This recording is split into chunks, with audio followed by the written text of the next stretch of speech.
What's up YouTube, it's Steven from Megatech News, and today we're going to be checking out the Zhiyun crane version 2. So just quickly, the difference between the version 2 and the version 1 of the Zhiyun crane, including the version 1.1, is mainly in weight capacity. This one carries up to an 1,800 gram payload versus the 1,200 or so grams that the original took. It uses a new layout for the control joystick. And the other thing too is that it uses a brand new battery. This uses a much higher capacity battery that gives this guy up to 12 hours of runtime. Although I think that my arms will probably be tired before I even get to that point. It's nice to know that you could potentially film for 2, maybe even 3 days with just one single set of batteries. The new version 2 has a new quick release style plate, so you can quickly get your camera on and off and balanced again in much less time. So let's quickly get the outer carton off of this box. The Zhiyun crane version 2 comes in a stylish, sleek looking James Bond style case. Keep in mind this is not Pelican quality by any means. It's actually quite flimsy. Don't go chucking this off of a boat or something like that. Now opening up the case, you get everything that comes with the Zhiyun crane, including a manual. This is version 1.1 of the guide, which doesn't refer to the version that's inside the box.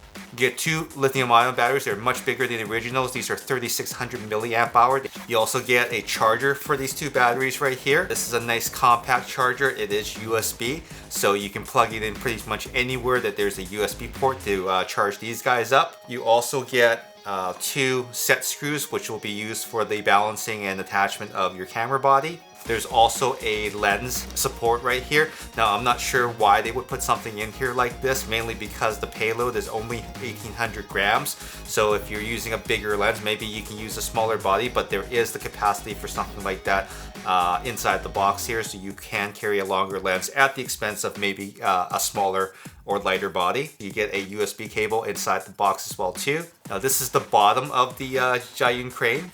This is where the batteries go inside. It's like a flashlight style thing, and there's a 1/4-inch screw on the bottom here, so you can put that on top of either a monopod, a tripod.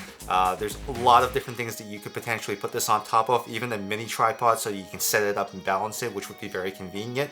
Not included in the box, unfortunately. And finally, you get the Zhiyun crane itself, which is this guy right here. Now, as far as a quick look here, it's pretty cool. You've got the Zhiyun characters in Chinese. You've got a aluminum construction all the way around. It feels extremely sturdy. The 3 motors, of course, are the one here, here, and down in the handle right here. And of course, there's also a quick look at the new joystick right here, which is the improvement over the original. It uses this D-pad style thing now versus I believe it was like some sort of a rubberized joystick before. And of course there's a USB port on the side for firmware updates. You can also update I believe through the app as well too, but in some cases I think that it's more reliable to just plug it straight in. And here's the new quick release system that I was talking about up here. There's actually a plate, and it's nice to see that there's these guides up on the plate itself so that you can remember where specific setups were set up. Let's see if we can try to at least balance it. I've never done that before myself, so that should be educational. All right. Now, of course, in order to balance the thing, you're gonna need a tripod or something to stand it on, because it's not very stable when you're trying to set it up like this. I really wish Zhiyun would have included a mini tripod or at least a platform here to keep it flat. So we're gonna have to come up with something ourselves. This is the Manfrotto Pixie tripod. I like this thing a lot because I use it for vlogging. This is a great alternative to the GorillaPod, which tends to fall down a lot. This thing has the capability of going completely flat, so I'm gonna set that in that mode here. And now it's nice and flat. And then I'm gonna go ahead and use a 1/4-20 screw on the bottom and use that as my base. So there we go. Now we have something to stabilize our setup with while we figure out how to balance this thing. So one thing I did notice immediately is that this plate here, it while it does glide back and forth on here, I don't know why, but even when I back this bottom screw all the way out on the bottom here, it doesn't seem to want me to easily slide this bottom plate from one end to the other. There's a little bit of a catch right here for some reason. I don't know if that's a manufacturing defect or anything like that, but it does exist, and it's just something that you might want to be aware of when you're doing your setup. All right, so the first thing we're gonna do is we're gonna backtrack for 1 second. I just realized that, you know what, it's probably a bad idea that I didn't put the batteries in first, so I'm gonna go ahead and do that right now. Now, my assumption is that there might be a bit of a charge in these, so let's assume that that assumption is correct.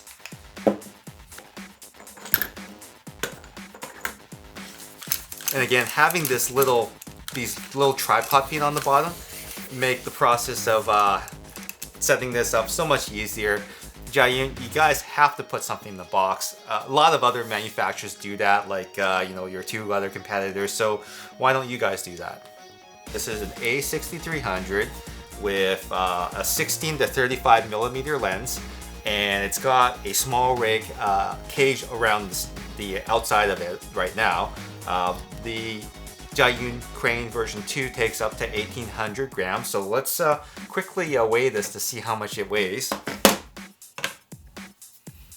So it's telling me that this entire setup right here is 1,131 grams, which means it's well below the weight threshold, which means that you're good to go with an A6300, A6500, A6000, and of course any other camera body that fits within that weight range. But this is just an example of something that will fit no problem. So first step is to get this onto the gimbal. So I'm gonna go ahead and clamp this on.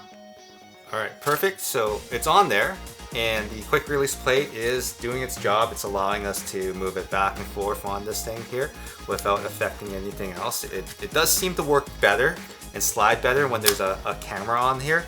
All right, so that's in there now, and clearly it's falling a bit to the right. So what I'm gonna do is I'm gonna take the motor here. I'm gonna try to balance this one first. So it's rolling backwards, so I'm gonna adjust the screw outwards. That looks all right, I guess. So let's move on to the next axis, which is this one right here. Moving in the right direction. And I guess the last thing to do is get this guy going right here. Oops, let's turn it on. Now keep in mind, that was my very first time balancing this gimbal. I have very little experience balancing gimbals with the exception of the DJI Osmo Mobile, which is extremely easy. And I was able to get that done pretty much in my first session. Now that I know what I need to do with it, I could probably balance this thing within a few minutes. Pretty sweet. Now you can't go 360 because the lens is a little bit long. If you had a shorter lens than the 1635, you should be able to go all the way around, which is kind of neat. I'm gonna hold the motor, I'm gonna flip it, and now it's upside down. Pretty cool. This is quite heavy. I can't imagine holding this for the 12 hours of runtime that this boasts. But I'm sure that crossbar and everything would allow you a few more creative options, a little bit less fatigue on the arms, and of course the ability to attach a monitor, because as you can see here, the monitor on this camera is blocked. So you're either going to have to guess and shoot blind, or you're going to have to find some other way to attach a monitor to this thing so you can see what's going on here. And you can buy a handle with 2 grips. That is a optional accessory that you can use to stabilize your shots better and not get fatigue in your arms carrying it one-handed all the time. The other thing that you can do with that particular handle setup is that because it does have extra screw mounts on it, you can mount a monitor or some other accessories.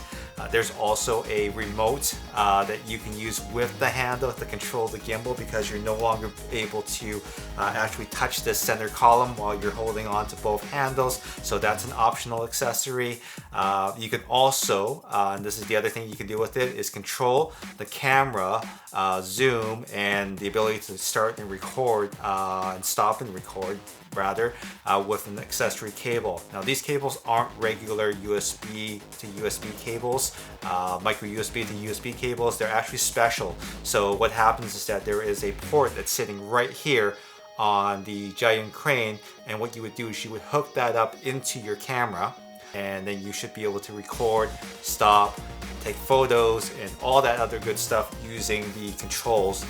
On the Sony cameras in particular, you can actually turn that into a clear image zoom. So when you turn that on, you can turn on clear image zoom and it'll zoom back and forth for you. It's not particularly good in terms of quality of zoom because it's actually quite abrupt, like any digital zoom is. At least it gives you the ability to not move your lens if it's a zoom lens, and you can actually zoom that way in case you needed a quick snap. Otherwise, you're going to have to rebalance your gimbal. The cable I mentioned will cost you $25, and they're available in all sorts of different configurations for your camera brand. Also, the handle system, there are some aftermarket versions, but I believe that you're probably looking at least $100 for the original version. The remote, I believe, is also around $50 or something like that, depending on where you buy it. And the Zhiyun crane version 2 retails for around $5.99 right now. So that was my unboxing of the Zhiyun crane V2 version 2. That was my first setup ever of this particular gimbal. As far as I can see, it's a product. It's definitely ready for the mass market. I didn't notice anything weird with the setup. I wish they would have included a tripod, because without this, I couldn't imagine setting this thing up as quickly as I did. So that's it for now. I'm Steven for MEGATechNews.com. If you have any questions while I'm discovering this new product, please let me know in the comments below and I'll do my best to answer those questions for you. Thanks for watching. Don't forget to like, comment, and subscribe. That keeps us going and motivated, all right? Take care. We'll see you again.